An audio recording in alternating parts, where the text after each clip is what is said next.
Welcome back to more Warhammer lore.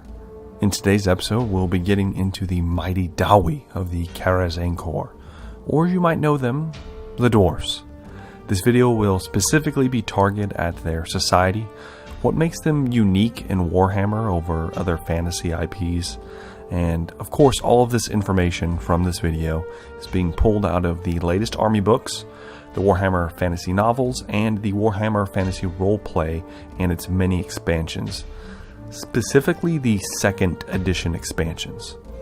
So with all that out of the way, let's get into the lore proper, starting with what exactly a dwarf is and where you can find them. A dwarf in Warhammer is not so different than any other fantasy setting when it comes to physicality. Dwarves are short when compared to men, ranging somewhere between, it says, 3 to 4 feet tall, but as far as lore standards, I would say somewhere between 4 and 5-ish feet tall. Not as tall as a human, but at least mid-chest on average. They are, however, extremely bulky in nature, with thick, rippling muscles and a hardy constitution, able to lift weapons and wear armor that a human probably never could, and certainly not as easily. A beard is customary in their society, and the longer and more ornate the beard, the higher a dwarf's status in their clan, but we will touch more on this later in the video. Dwarf females do exist, and they are called Rins. A Rin is similar in build to that of a male dwarf, stout, muscular, with the appropriate matronly curves, but they do not grow beards as the men, and so instead they grow out and braid their hair. And likewise, the longer and more ornate the hair, the more respect that is given to the more matronly Rin. Dwarfs also, rather stereotypically, are gluttons for alcohol. In fact, beer is a very important aspect of dwarven culture. So much that breweries and family recipes are guarded as closely as armories and other such valuables inside a dwarven hold. Because of this penchant for alcohol, dwarves seem to have an extremely effective liver, and in fact have been known to be able to survive off of alcohol brewed in their holds alone for weeks or months at a time, needing nothing else. They don't need to eat or drink anything else, though this may have more to do with the brewing methods than simply just an alcoholic beverage, specifically the alcohol brewed from other sources such as men or, God forbid, elves does not seem to be able to wield the same results. Dwarves are also highly resistant to magic, so much so that as a people they do not usually suffer any physical mutations from the effects of chaos. This does not mean they do not suffer mental mutations, which has in fact happened, at least in the lore and of course some of the material I have read. This of course is not counting the Dawizar, the Chaos Dwarves, as they at this point could probably be considered an entirely different race, similar to the difference between men and beastmen. And of course, you would never want to bring up the Dawizar when speaking to a dwarf. That would likely end your existence. This does, however, not mean that they are not corruptible, and of course there have been cases when exposed to very large amounts of chaos influence, even their heightened resistances will falter and mutation will set in. But it would have to be an extreme source, such as unrefined warpstone being stuck in a body or something of that nature. Now, the few instances I have seen or read of this has to do specifically with warpstone and shots fired from a Skaven weapon, essentially. Speaking of faltering, there appears to be an almost self-destructive nature to Dawi thinking.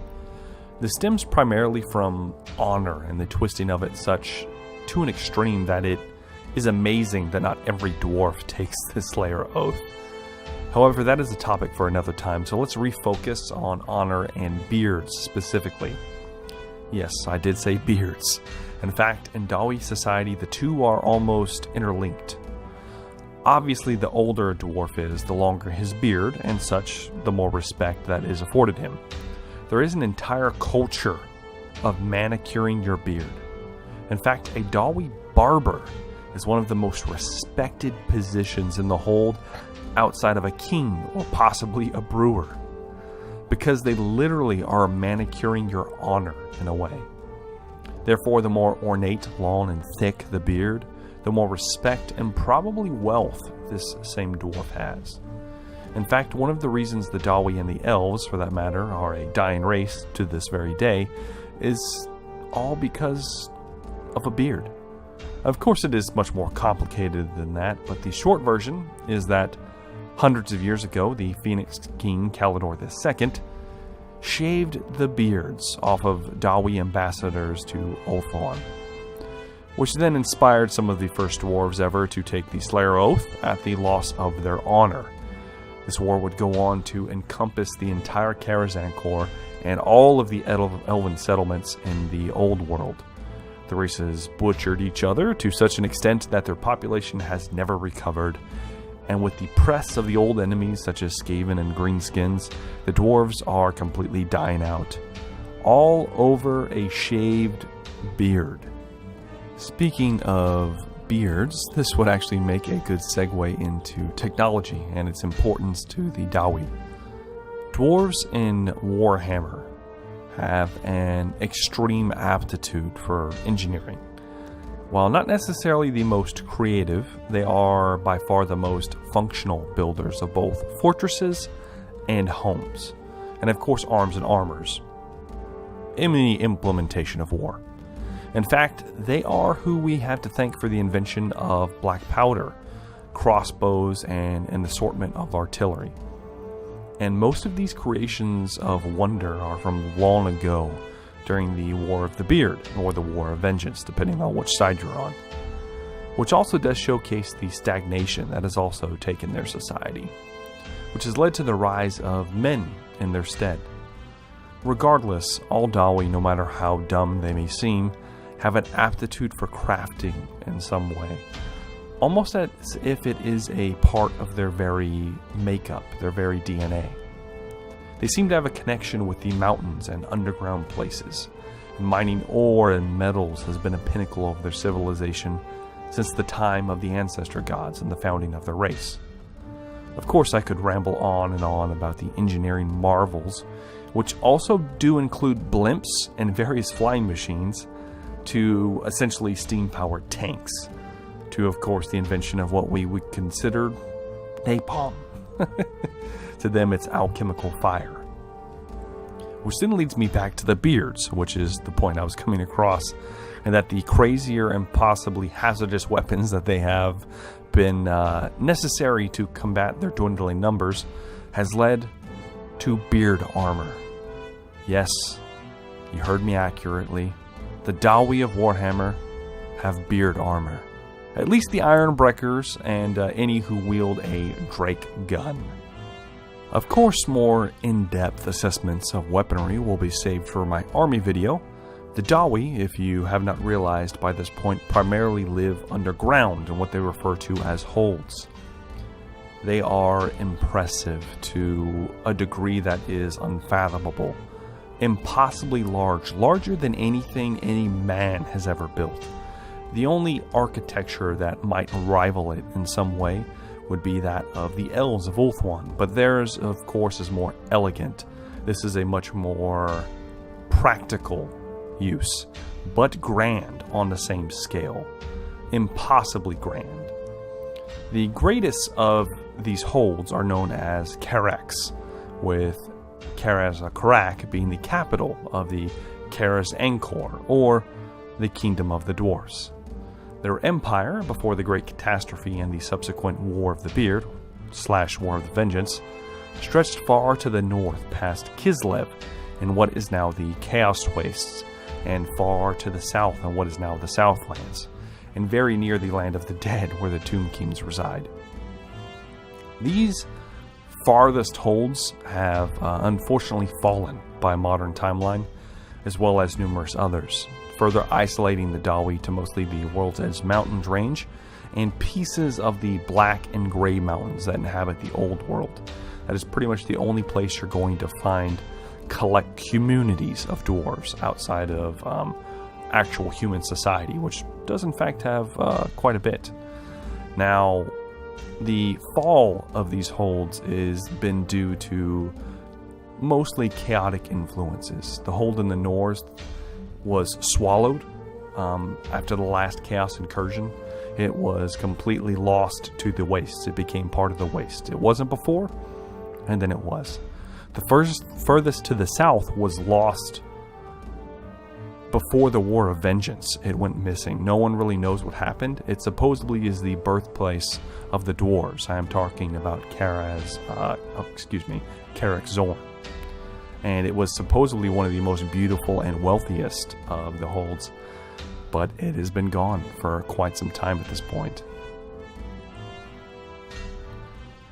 In fact, at one point, a dwarf could travel the full length of their empire without ever stepping out into the light of day. This is thanks to the Dwarven Underway, which is also very pivotal and one of the relics of how grand the civilization was. The Underway consists of massive stone passages of colossal proportions, even larger than some of the holds, that much of still stand to this day despite the means to upkeep its very sections. And of course the destructions of its many branches through natural phenomenon, like the world-shattering earthquakes of the collapse of the Chaos Gates, and of course the enemies of order. Sadly, these tunnels are now more dangerous, or perhaps just as, taking trips across the surface, and entire sections have fallen, forcing the dwarves to travel to certain holds to take longer routes through the Underway or risk the surface incursions. And the Underway has been very pivotal in the survival of the Dawi in their current circumstances, as it has allowed them to supply their holds even while they're sieged. They're not a very offensive race to begin with. Well, I should dial that back. They are quite offensive as far as insult-wise. They are not an offensive as in march out and meet you cavalry charges in battle kind of type of race. They tend to stay back and bombard you into nothing and then break you across their infantry. This will all be covered in the army video, but the Underway has allowed them to supply regardless of any settlements being sieged, and also allows their small numbers to be able to ambush and outmaneuver forces that easily would have crushed them. And it's led to an almost style of guerrilla warfare that they've had to develop over the years. Whereas before, they fought more traditionally, like a traditional army. But running into certain foes, especially during the War of Vengeance, they had to make do, and they learned to use their expertise to their advantage against those that are not as well versed. And I should also mention at this point that most dwarves have an unnatural, let's call it, fear of being above ground. They feel more at ease in the earth, not necessarily a fear. They are by no means terrified of the sky, but most of them do not tend to enjoy the surface world, and would much prefer to stay in their respective holds. Now, this of course is a generalization, and there have been in fact entire clans that did in fact dwell on the surface. They were known as the Scaranawi, and they were for the most part destroyed during the War of Vengeance. But in the modern timeline, we do have a sizable portion of Dawi that do dwell within the realms of man. But they are seen as almost unnatural and bizarre by their own kind. With that brief explanation of the Underway and the Karaks in place, let's move on to some of the lesser known aspects of Dawi society. So a dwarf ages much more slowly than a human in the Warhammer world, though they do not appear to be immortal like some elves tend to be. For instance, a dwarf is not considered a man until he has turned 30 years old, which in the Empire would be about 15, maybe 16. Furthermore, all dwarfs are required to spend 2 years, regardless of gender, learning the mining techniques of their hold in the literal mines under their Karak. And despite being a man at 30, you are considered a beardling until you have achieved the age of 70, when you become a full beard. Until this time, you are considered a hopefully up-and-coming member of the clan, which all Dawi are a part of. Their society revolves around clanship and honor and prestige. And so a clan is a tight-knit group of family members, even within their hold. And I'm talking about extended family, all family, essentially, anybody that shares your name. And each clan is given a certain amount of autonomy to help further the hold's interest and expand their own wealth and prestige. We'll go into more of this during the government section. However, it is not until the age of 70 that you are finally allowed to become an apprentice to the craft of your clan or some other honorable profession. This also is around the time in which Rins are married off and begin to sire children, start families. Just try to grasp that in your mind. You don't actually get to start your profession until you're 70 years old. Your first 30 years are essentially you being a teenager. And then from 30 to 70 is you kind of learning the basics of how to be an adult. And then when you hit 70, you might be okay enough to finally learn something. You can see why Dwarven society has progressed at the rate it has. Then, around somewhere between 120 and 150, you become a Longbeard and are afforded the honor and respect of Dawi, regardless of clan or even station. There is mention of Great Beards and finally living elders once you exceed the age of 400, but the cases of this happening are so rare that there are very few examples outside of distinguished runesmiths who honestly have an unnatural lifespan due to their chosen profession. Dawi can live for a very long amount of time, possibly even past what has been recorded, if they have a strong enough reason to do so. Which is also another aspect of Dawi psychology I would like to explore shortly. But bringing it back to the dwarven lifespan, it is exceedingly rare in the current timeline for a dwarf to ever live long enough to die of natural causes, outside of possibly Rins. Unfortunately, the need for warriors and expertise on the battlefield is so great that most never make it past the Longbeard section of life. However, there are records of Dawi feeling their death looming. They sense the loss of strength, and they will summon a priest of Gazul. I did my video on the Dwarven Pantheon, so if you want to know who Gazul is, feel free to watch that.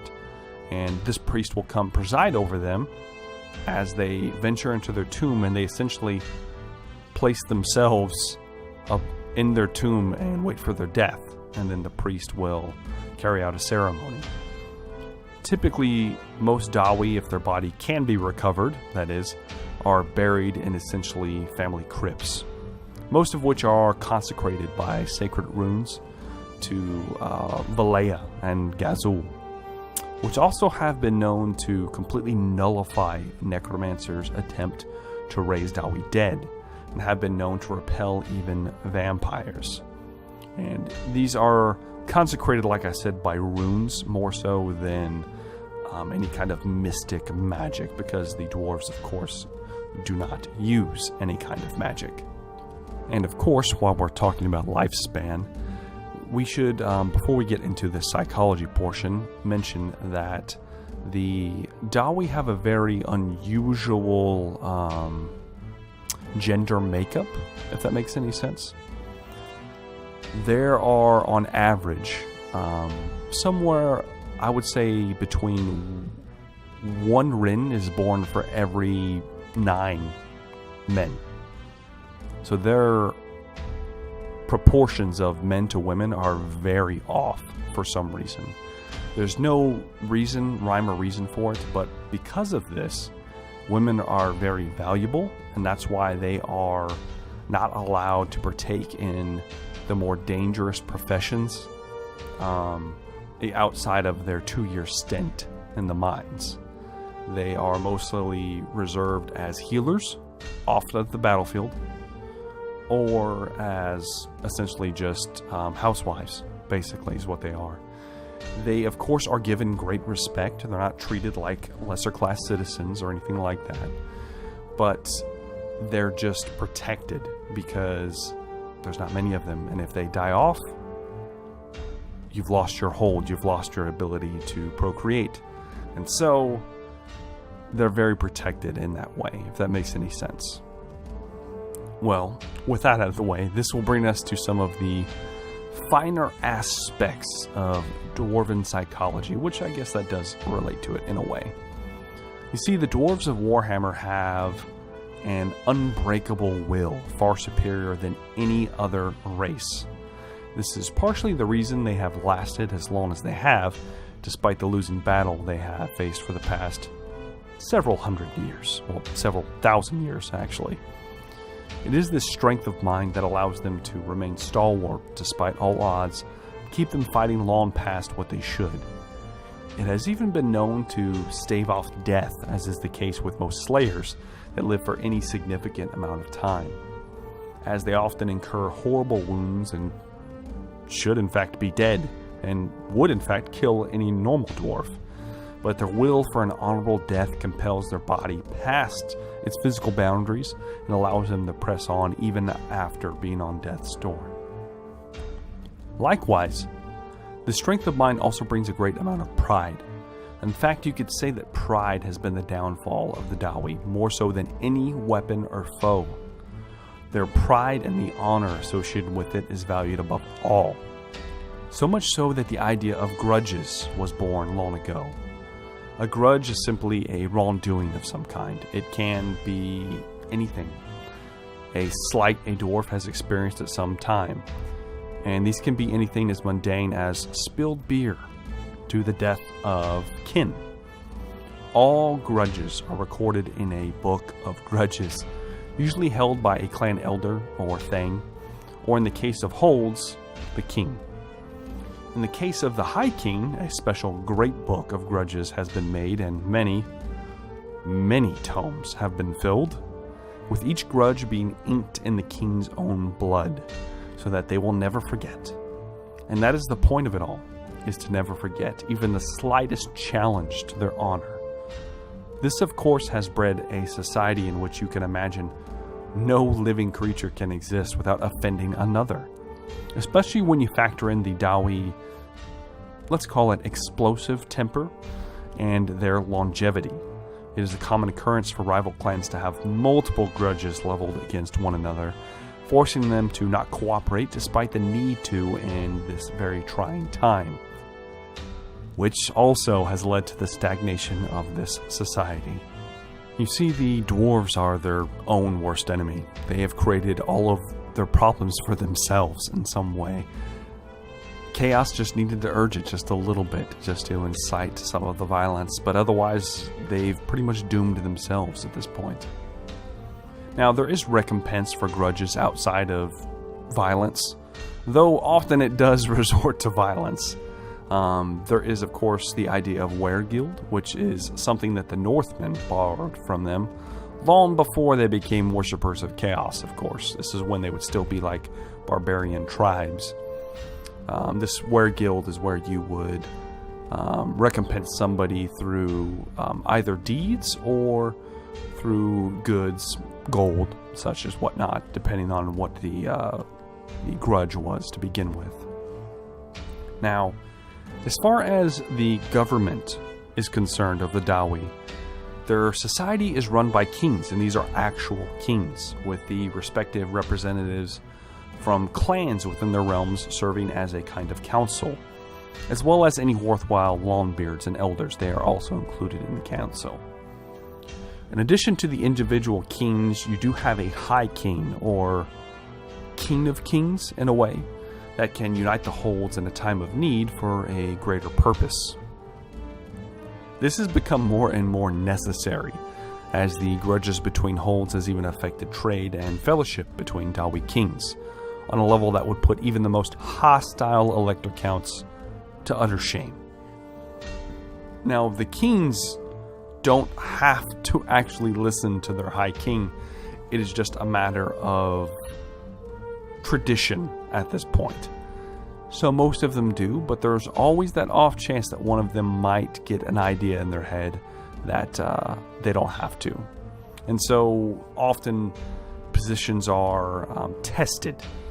Little things are done, such as a king might not send troops when he said he would, or they might not ship their grain when they said they would, so on and so forth, or they might not join your war to get rid of the goblins infesting your hold. That is all little things that kings will do to each other to try to incite a challenge, if you will. Now, the title of a dwarven king is in fact hereditary, but in the event that there is no heir to the throne, or the royal line has been completely wiped out, a suitable prince, usually from the hold or possibly a neighboring hold, or prestigious thane of a respected clan may become the new royal line. And yes, that does sound like a very dubious system, and in fact it would be completely impractical were these humans, but they aren't. And there are no records of a lower clan ever plotting to kill off a royal line to take its place. It just hasn't been done. The same honor that has doomed them likewise prevents this style of upheaval. In fact, there are no prisons in a dwarf hold. They don't need them, because every dwarf, young and old, is so honor-bound to clan and hold that they settle internal strife and wrongdoing without resorting to any kind of incarceration. Granted, they would not have the manpower to properly run a prison, but the punishments for even minor infractions are so severe that it is possible that the fear of being dishonored keeps many a Dawi in line. Now, I should mention that the few holding cells that do exist are remnants of the War of the Beard, and were created with the idea of holding elves, and have not been used since, really. These cells are typically high in the mountains and usually very high above ground, as there is only a single example I've come across in the novels in Karak Kadrin, of all places, the Slayer's Keep. Of course, that does not mean that crime does not exist, and that is one of the reasons you will find so many slayers venturing the world in hopes of finding their doom. Now, I should also mention before I close this video out that dwarves are the founder of the guild system that even the Empire uses in the modern timeline. There's a guild for nearly everything you can think of, from brewing to mining to smithing, even a healer's guild. And all guilds are treated equal and respected by each other in Dawi society. Of course, there are guilds more associated with ancestor gods or certain hold that are seen as slightly more worthwhile and given more funds from their respective hold. This, of course, holds true for any settlement, but more so the specialty holds, such as the Engineers Guild in Barak Var, where they build ships and they're almost ahead of a lot of technology. Your Engineers Guild is going to be more prestigious there than it's going to be in Karak Norn, a smaller hold which specializes in mining ore. It's just going to be different, but still all respected. Now, that is not to say that an unexpected guild cannot hold power. Of course, you can probably guess that the Karazhan is a fairly economically centric society with all this talk of holds and mining and all that, with currency and goods being exchanged for services in a relatively uniform fashion regardless of hold.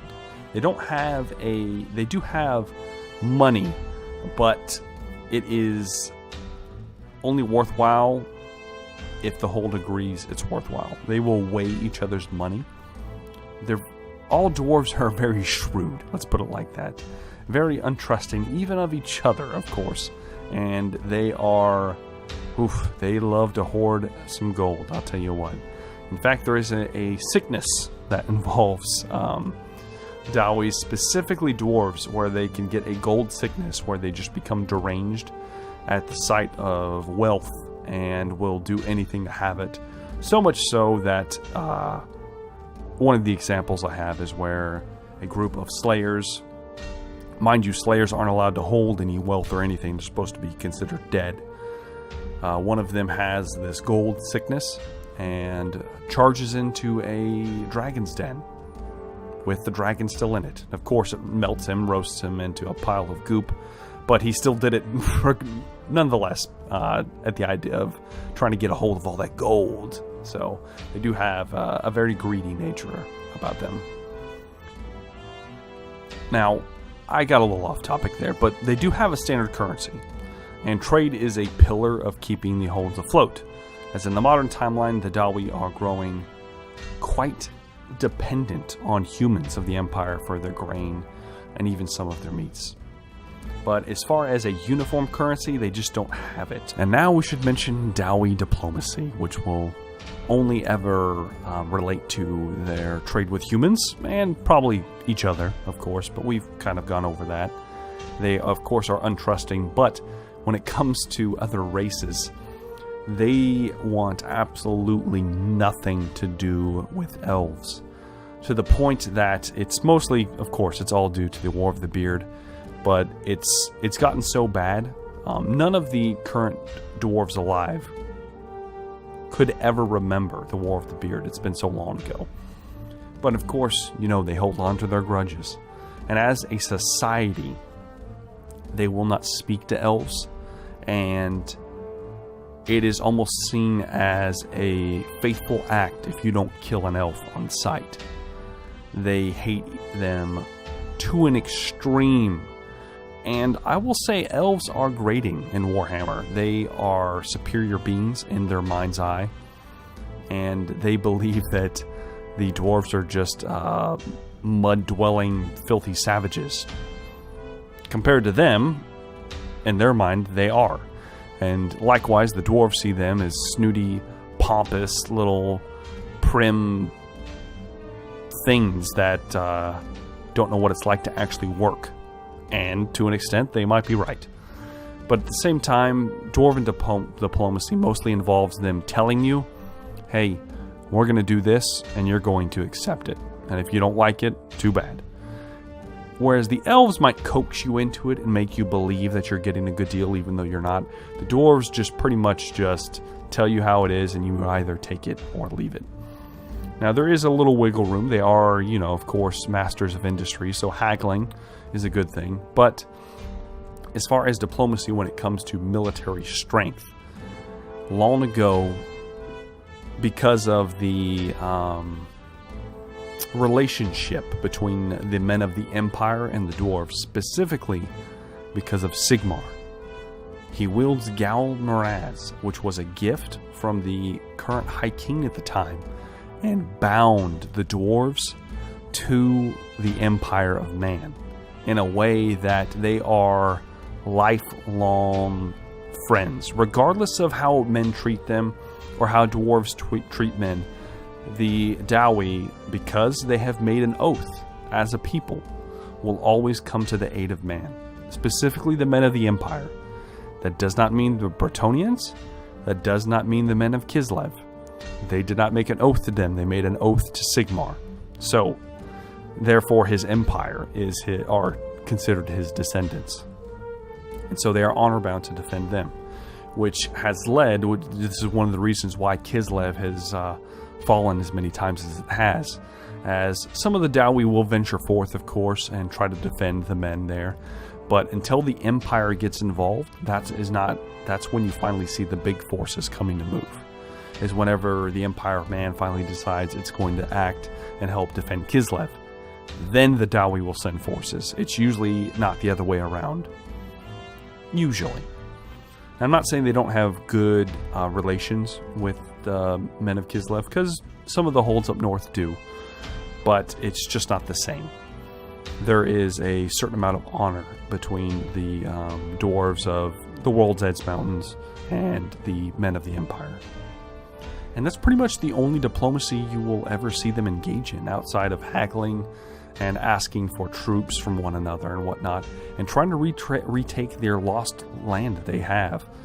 The current High King, Thorgrim Grudgebearer, has been their most progressive king as of yet, and has actually successfully crossed out a lot of grudges from the Great Book of Grudges, and has been working on essentially retaking their land and retaking their holds, and really kind of trying to show the people that there is hope. God, I wish the end times didn't happen.